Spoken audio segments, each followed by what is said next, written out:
Hey everyone. So I made a video just now about cartels and I talked a little bit about like market share and majority shares of markets.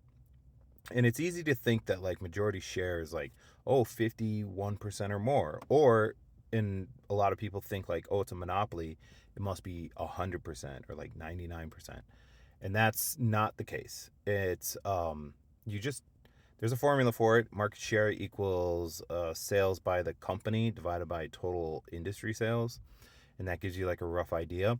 And then if you have intersecting companies that aren't like primary in the sector, you can also do it by product.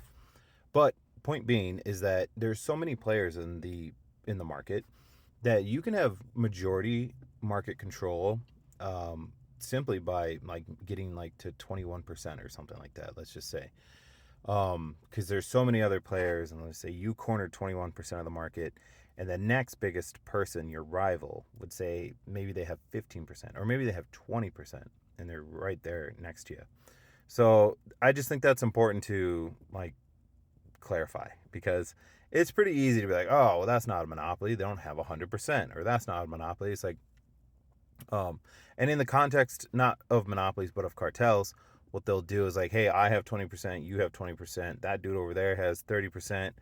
That's good enough. Let's work together and start setting prices so that, say, cell phones cost a certain amount, or like beef, or I don't know, cereal or whatever, any product or service really.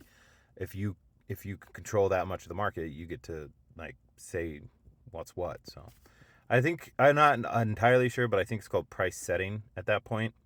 And there's different methods to come about price setting, but I believe that's what it's called. Not 100% sure on that. But I thought I'd throw that in anyways. Thought I'd throw in my uncertainties.